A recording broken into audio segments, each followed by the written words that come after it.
महोबा धरोहर में आपका स्वागत है। मित्रों, आज हम वीरभूमि राजकीय स्नातकोत्तर महाविद्यालय के प्रोफेसर डॉक्टर LC अनुरागी जी के पास बैठे हुए हैं और गोखागिरी पर्वत के महत्व के बारे में उनसे चर्चा करेंगे। गोखागिरी पर्वत का क्या महत्व है? आप सभी सम्मानित नागरिकों का स्वागत है और सादर मैं उनको नमन करता हूँ, प्रणाम करता हूँ। महोबा महोत्सव नगरी है।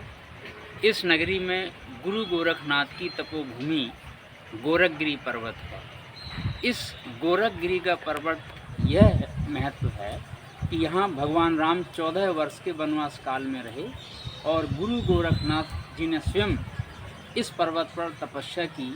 इसलिए इस पर्वत का इतना अधिक महत्व है जितना कि चित्रकूट के कामदगिरी पर्वत का। इस पर्वत पर जाने मात्र से, इसको प्रणाम करने मात्र से मनुष्य को अर्थ, धर्म, काम व मोक्ष की प्राप्ति होती है। जी, सिद्ध बाबा का मंदिर कहाँ स्थित है? गोरखगिरी पर्वत में ही ऊपर जाकर के सिद्ध बाबा का स्थान है और सिद्ध बाबा के स्थान पर जाने पर श्रद्धालुओं को परम शांति की अनुभूति होती है और मनुष्य जो अपनी इच्छाएं वहां जाहिर करता है वे निश्चित रूप से पूरी होती हैं। यह उनका महत्व है। नागराज संकट माता का स्थान कहाँ है? गोरखगिरी पर्वत के ही अंतर्गत सिद्ध बाबा के स्थान से ही पूरब की ओर लगभग 25-30 मीटर आगे जाने पर एक गुफा के अंदर नागराज महाराज प्रकट हुए हैं। वह नागराज का स्थान है और इस स्थान पर श्रद्धालु अधिकांशतः जाते हैं और पूजन हवन इत्यादि करते हैं और ख़ास तौर से नाग पंचमी के दिन जिन्हें बहुत अधिक जानकारी है वे इस पर्वत में जाकर के नागराज स्थान में जाकर के उनकी पूजा अर्चना करते हैं और उनसे आशीर्वाद प्राप्त करते हैं। जी जी। ऋषि बेताल कौन है? ऋषि बेताल एक ऐसे शक्तिशाली महापुरुष हैं। ऐसी मान्यता है कि वे शक्ति के देवता हैं। गोरखगिरी पर्वत पर आप ध्यान से देखें कि विभिन्न अनोखी शिलाएं हैं। कोई छोटी सी शिला के ऊपर बहुत भारी शिला रखी है और बड़ी भारी शिला के ऊपर फिर छोटी शिला, फिर और छोटी, फिर और छोटी। इस तरह से जो शिलाओं के अंतर्गत हमें अद्भुत चित्र देखने को मिलता है। ऐसी मान्यता है कि ऋषि बेताल के द्वारा ये शिलाएं सजाई गई हैं। तो ऋषि बेताल एक शक्ति के देवता हैं। जी जी। लड्डू तलैया व रिखन तलैया कहाँ स्थित है? लड्डू तलैया एवं रिखल तलैया दोनों ही गोरखगिरी पर्वत के अंतर्गत ही हैं। सिद्ध बाबा के स्थान के पश्चिम की ओर थोड़ी ही दूर पर लड्डू आकार की तलैया है जिसे लड्डू तलैया नाम दिया गया है। इस तलैया की गहराई वर्तमान में लगभग 10 से 15 फुट के बीच की है और इस समय इसमें पानी भरा हुआ है। प्राचीन काल में ऐसी मान्यता है कि इस तलैया में जो ऋषि मुनि यहाँ रहते थे इसमें स्नान करते थे, भजन पूजन अर्चन करते थे। इस तलैया का जल बड़ा ही मीठा है। ऐसी मान्यता भी है कि इस तलैया में स्नान करने से त्वचा साफ सुथरी रहती है और कोई त्वचा का रोग भी नहीं होता। जी जी। मर्दन टुंगा कहाँ पर है?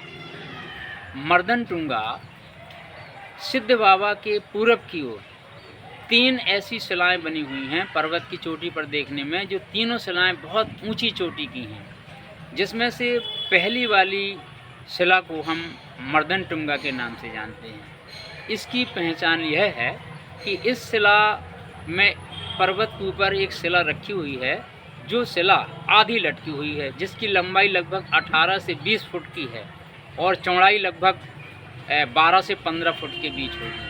तो यह शिला इतनी ऊंची स्थान पर बनी हुई है कि यहाँ पर कोई साधारण व्यक्ति नहीं पहुँच सकता। ऐसी मान्यता है कि आला उदल के समय उस समय के कुछ लोग जो महापुरुष जो अत्यंत बलशाली होते थे वे ही इस पर पहुंच पाते थे। इसलिए इसका नाम मर्दनटुंगा रखा गया कि कोई मर्द ही, कोई विशेष महाबली व्यक्ति ही वहां तक पहुंच सकता है, आम आदमी नहीं।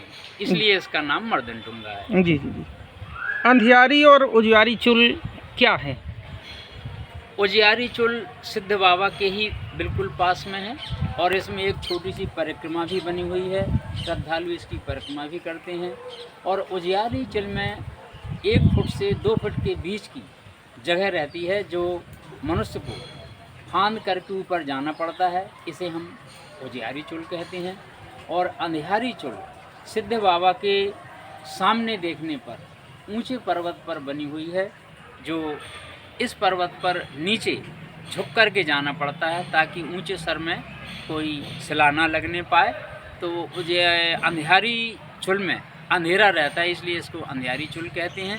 और बड़े धीमी गति से वहाँ जाना पड़ता है। जो श्रद्धालु जाते हैं प्रारंभ में तो वो डरते हैं, लेकिन जब वो एक बार उसमें जाते हैं और सुरक्षित बाहर निकल आते हैं तो उन्हें बड़ी अच्छी अनुभूति होती है।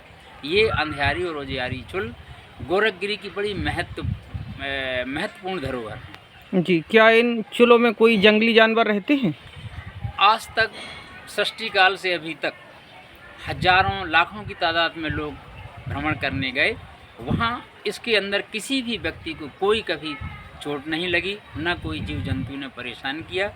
ऐसी मान्यता है कि यहाँ गुरु गोरखनाथ की और सिद्ध बाबा की ऐसी कृपा है कि उनके भक्ति के प्रभाव से किसी भी व्यक्ति को कोई अभी चोट नहीं लगी, ना कोई व्यक्ति यहाँ गिरता है। और यदि कोई गिरता भी है, साधारण फिसलता है, तो वो संभल जाता है। ऐसी यहाँ कृपा है। जी।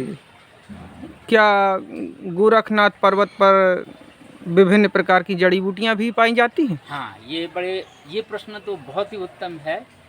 लखनऊ से डॉक्टरों की एक मेडिकल 2 साल पहले टीम आई थी।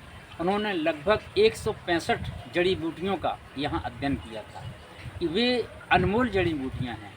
इन जड़ी बूटियों का आम जनता को महत्व नहीं पता है, इसलिए इन जड़ी बूटियों के संरक्षण की आवश्यकता है। वर्षा ऋतु में तो कई नाना प्रकार की जड़ी बूटियाँ वनस्पतियाँ उगती हैं, लेकिन आम नागरिकों को इनका महत्व नहीं पता, इनका नाम नहीं पता।